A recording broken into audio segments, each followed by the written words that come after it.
Ассалаумағалейкум. Иран мен Израиль арасындағы 12 күндік соғыс деген театрлық қойылым шын мәнінде соғыс емес, спектакль екенін мен сіздерге өткен жолы түсіндіріп бердім. Егер сол видеоны көрмесеңіздер, ол видеоны міндетті түрде қарап шығыңыздар, сілтемесі төменде болады. Бүгін бұл соғыс кімге не үшін қажет болған, оны кім ұйымдастырған, олардың мақсаты қандай болғаны туралы сұрақтарға жауап аламыз. Бұл соғыс кімге не үшін қажет болды? Оны ұйымдастырған ақш-тың, Израильдің және Иранның билігі болды. Ең бірінші, Израиль үшін бұл соғыс не үшін қажет болды? Қазір Израиль премьер-министрі Бенджамин Нетаньяхудың халықаралық беделі өте нашар. Соңғы кезде оның беделіне үлкен нұқсан келді. Ғазада геноцид жасаған үшін қазір бүкіл әлем оған қарсы шүйлігіп отыр. Оны халықаралық сот күтіп тұр. Оның үстіне ол геноцидке дейін де талай жемқорлық дауларына іліккен адам. Оның үстіне қазір Израильде ішкі наразылық күшейген, халық геноцид саясатына қарсылық білдіріп көшеге шыға бастаған. Енді осы ішкі наразылықтың бәрін тоқтату үшін және өзінің билігін күшейту үшін ол сондай қадамға барып отыр. Өйткені халықты біріктірудің, халықты билік жағына қаратудың және билік басындағы адамның билігін күшейтудің ең жақсы жолы ол соғыс. Соғыс бұл үш нәрсенің үшеуін де қамтамасыз етеді. Осы арқылы Нетаньяху Израильдегі ішкі наразылықты тоқтатты, өз халқының алдында беделін қалпына келтірді және халықты тағы да біріктіріп өз жағына қаратты. Бұл бірінші мақсат болды. Екінші мақсат ол халықтың, көпшіліктің назарын бұрып әкету әрекеті. Бұл саясатта қолданылатын классикалық әдіс. Бұл соғысқа дейін бүкіл әлемнің назары Ғазадағы геноцидте болды. Ирандағы соғыс басталып кеткенде бүкіл әлемнің назары Иранға ауысып кетті. Бірақ Израиль геноцидті ары қарай жалғастырды. Олар Ғазаға баратын бүкіл жолдарын бәрін жауып тастады, гуманитарлық көмектің бәрін тоқтатып тастады. Содан кейін ақш пен Израильдің ғана жіберген жүктерін сол жаққа жіберіп отырды. Бірақ адамдар сол жерге жиналған кезде Израиль әскері тасада отырып сол адамдарды атып өлтірген. Осылай олар күн сайын жүздеген адамды қырып, гуманитарлық көмекті олар әдейі тұзақ ретінде пайдаланған. Бірақ ешбір жаңалық ол туралы сөз қозғалмады. Өйткені бүкіл әлемнің назары Ирандағы соғысқа ауысып кетті.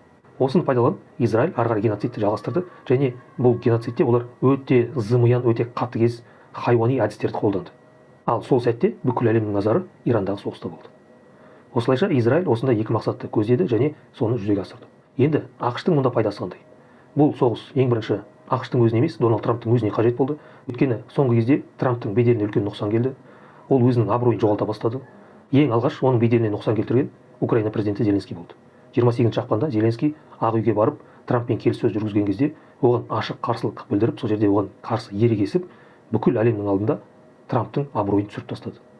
Содан кейін келесі соққы Путин тарапынан болды.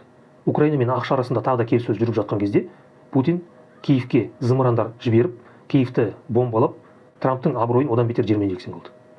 Одан кейін үшінші соққы Қытай тарапынан болды. Трамп бүкіл әлемге қарсы тарифтер жариялаған кезде Қытай оларға қарымта тарифтер жариялады. Сосын Трамп амалсыздан ол тарифтерді азайтуға мәжбүр болды. Оның үстіне Трамп президент болмай тұрып, мен соғыстардың бәрін тоқтатам деп уәде берді. Бірақ жарты жыл өтсе де Украинадағы соғысты ол әлі тоқтата алмай жатыр. Оған шамасы жетпей жатыр. Осының бәрі Трамптың халықаралық беделіне үлкен нұқсан келтірді. Ол өзінің абыройының бәрін жоғалтты. Ол сөзі өтпейтін бір жеңілтек адамға айналды. Енді оған сөзден әрекетке көшу өте қажет болды. Оған күш көрсету керек болды.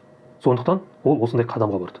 Өздеріңіз ойлаңыздаршы, Ирандағы 3 жерге шабуыл жасау үшін ақш әскері 100-ден астам ұшақ жұмылдырды. Және оның үстіне олар теңізден сүңгуір қайықтарды алып келіп, сол жақтан томахавк зымырандарын атқан. Оның бәрін олар не үшін істеді? Әдейі бүкіл әлемге өздерінің күшін көрсету үшін. Бұл демонстрация болды. Біз керек болса осындай операция ұйымдастыра аламыз, оған бүкіл ақш әскерін жұмылдыра аламыз деп бүкіл әлемнің алдында осылай күш көрсетіп, бүкіл әлемді олар қорқытпақ болды. Сөйтіп Трамп өзінің абыройын қайтарып алды. Сол соғыстан кейін Еуропада НАТО саммиті болды.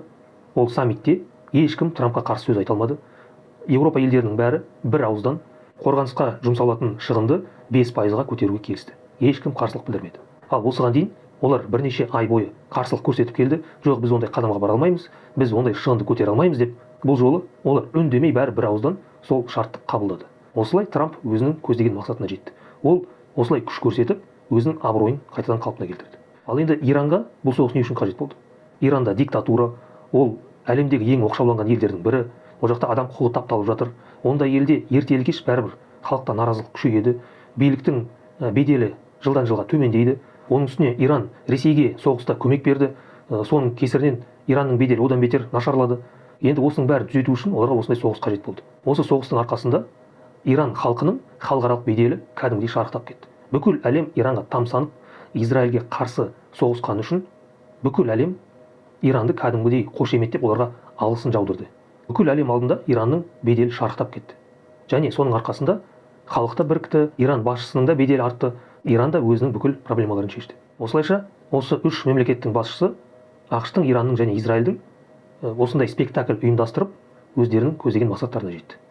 Бүгінге менің сараптамам осындай. Егер видео ұнаса лайк басып қойыңыздар.